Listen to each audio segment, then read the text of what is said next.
Señor Trotsky, ¿cerveza? Lo acompaño con gusto.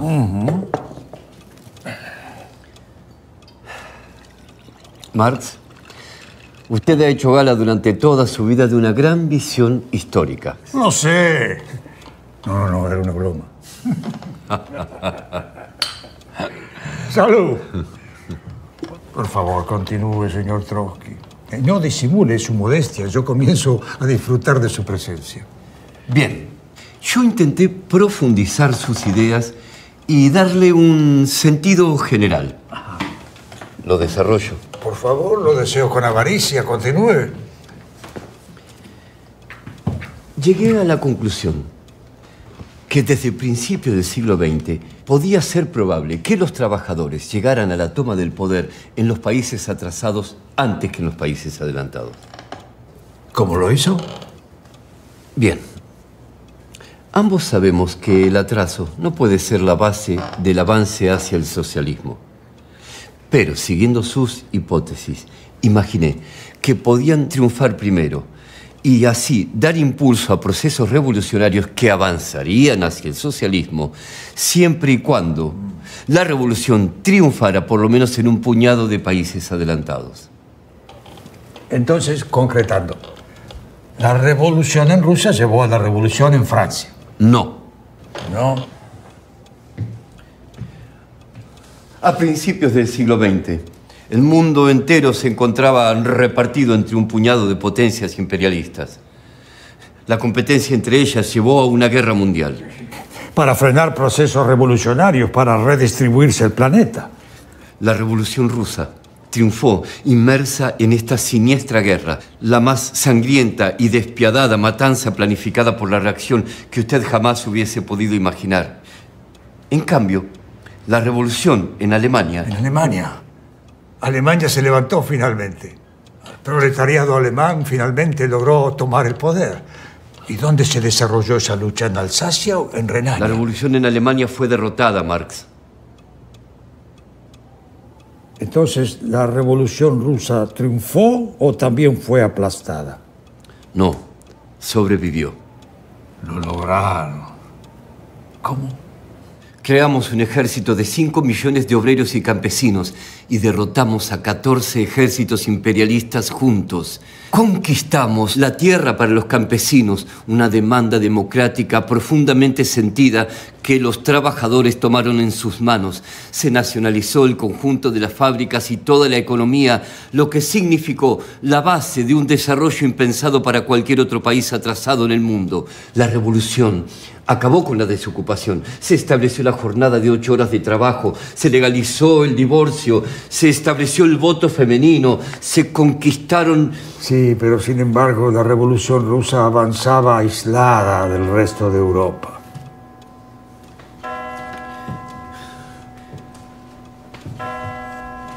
Ese fue nuestro gran problema, Marx.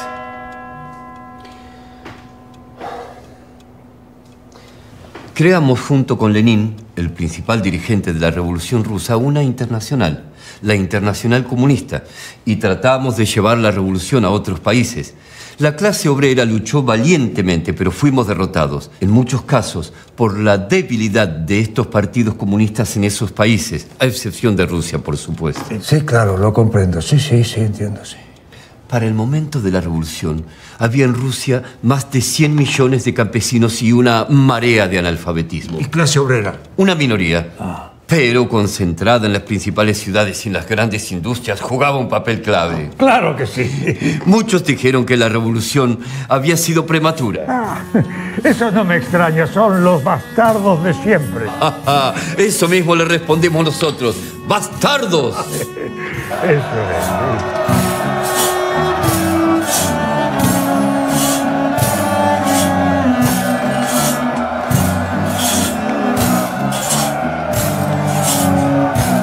¿Qué sucedió después? El aislamiento produjo consecuencias nefastas. Indudablemente, sí. El atraso y las terribles condiciones impuestas por 4 años de guerra mundial y 3 años de guerra civil propiciaron el surgimiento de una burocracia en el seno del Estado obrero, que por el prestigio que había ganado el Partido Comunista Ruso se trasladó también a la Internacional, que también se burocratizó. Pero en aquellos años surgían movimientos revolucionarios en todo el mundo, en Italia, en Inglaterra, hasta en China. ¿En China? Sí, en China y también en España. Pero para esa época, la Internacional, cada día más conservadora, defendía intereses propios muy diferentes a los del proletariado internacional. Y uno a uno estos procesos fracasaron. Ellos aprovecharon su prestigio para sostener que el socialismo se podía conseguir en un solo país.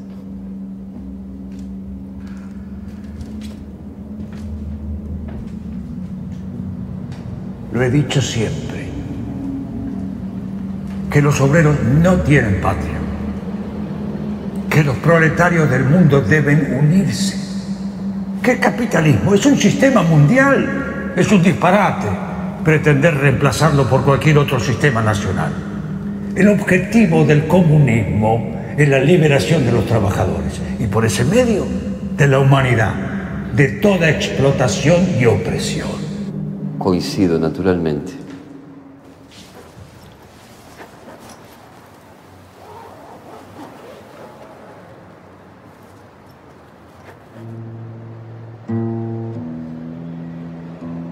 La concentración exclusiva del talento artístico en individuos únicos y la consiguiente supresión de estas dotes en la gran masa es una consecuencia de la división del trabajo.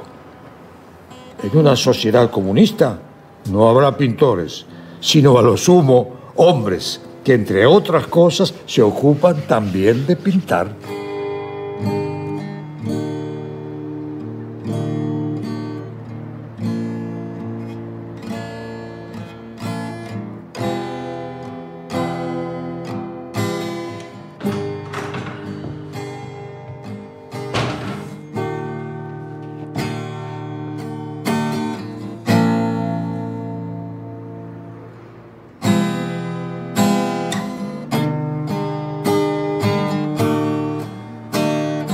Hoy día, todo parece llevar en su seno su propia contradicción.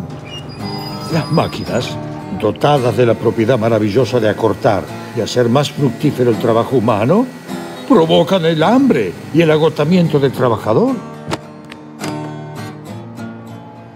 Las fuentes de riqueza recién descubiertas se convierten, como por arte del extraño maleficio, en fuentes de privaciones. El dominio del hombre sobre la naturaleza es cada vez mayor, pero al mismo tiempo el hombre se convierte en esclavo de otros hombres o de su propia infamia.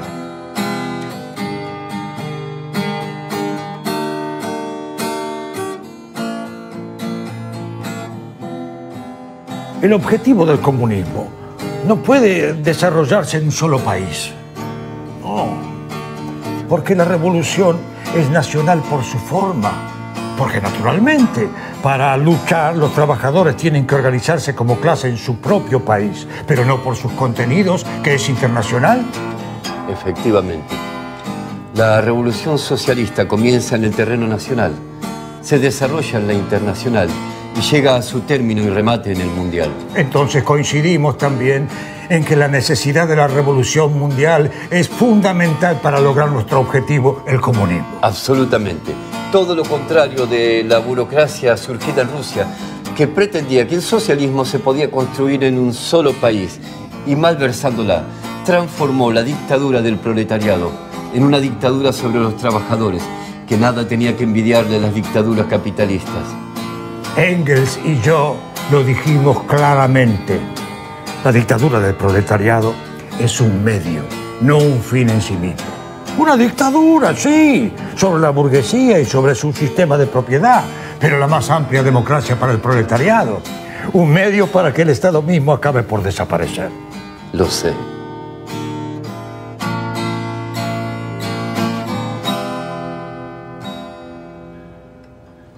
En la sociedad comunista por la que luchamos, no hay lugar para el Estado de ningún tipo. Se trata de que los trabajadores conquisten su libertad, de terminar con el trabajo impuesto por la necesidad, donde las personas puedan dedicar toda su energía al ocio creativo de la ciencia, el arte, la cultura, y desplegar así todas las capacidades humanas y establecer una relación más armónica con la naturaleza. Y a todo esto no le pregunté qué ha hecho usted en su futuro frente a aquella burocracia. Creo que lo mismo que hubiera hecho usted, Marx. Luché toda mi vida junto a mis camaradas contra estos burócratas, sin dejar de defender las conquistas de la revolución contra quienes sostenían que estaba todo perdido. Muchos cayeron bajo las armas de la burocracia, otros tantos bajo la garra de la burguesía. Fue una lucha sin cuartel. Pero yo puse todas mis energías en crear un nuevo partido mundial de la revolución proletaria, una nueva internacional, la Cuarta Internacional. Señor Trotsky, ¿por qué vino usted esta noche? Para decirle que su lucha, Marx, y la de Engels, no fue en vano.